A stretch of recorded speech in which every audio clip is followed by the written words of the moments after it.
Mohammed bin Salman, the murderous prince, that was a quote from Abraham Lincoln. Almost all men can endure difficulty, but if you want to judge a man by his character, give him power. The Prince of Saudi Arabia is a creative genius who has set 2030 as his goal, but his reality goes beyond what you might expect.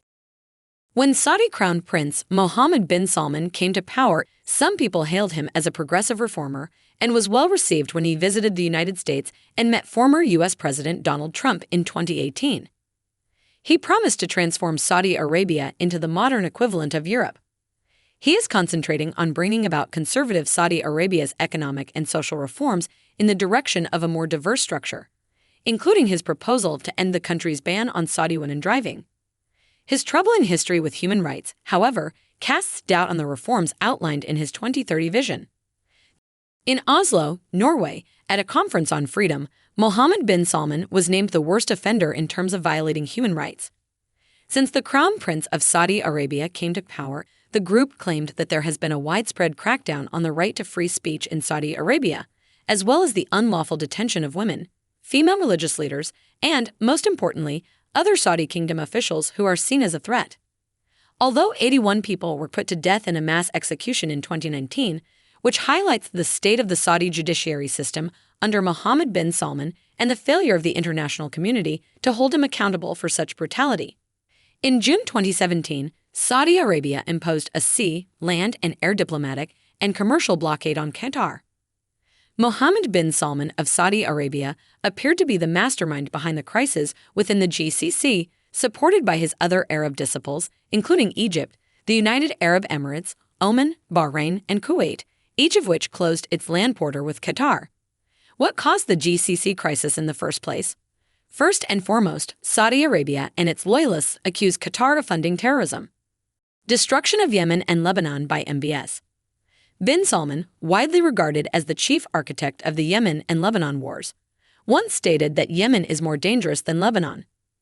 In March 2015, Saudi Arabia and its Arab allies intervened in Yemen's civil war by launching an aerial bombardment campaign against the Iranian-backed Houthi rebels who overthrew Yemen's internationally recognized government.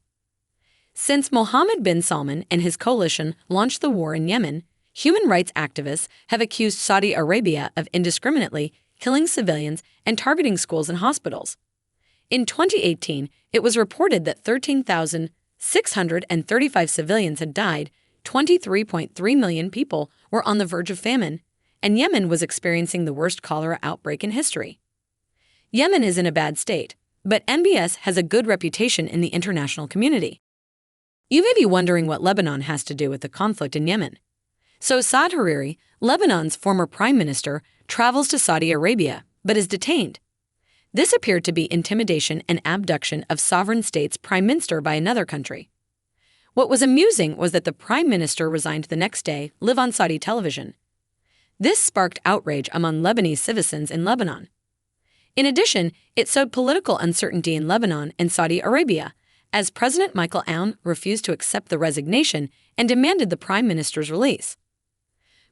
The brutal killing of Jamal Khashoggi. The Saudi journalist and MBS critic went to the Saudi consulate in Turkey on June 2, 2018, to obtain a legal document certifying divorce of his ex-wife, but he never returned. What a shock!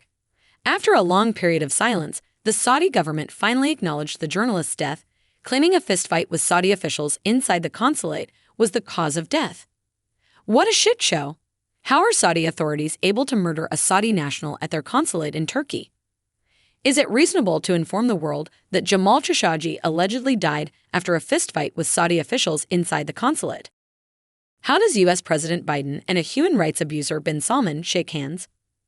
Biden, who ran on a platform of making Saudi Arabia a pariah state, is now meeting and friendly with Mohammed bin Salman, who has committed a number of human rights violations, including the murder of Jamal Khashoggi, the deadly war in Yemen, daily execution of innocent civilians in Saudi, forcible detention of other foreign officials, and mass detention of Saudi women.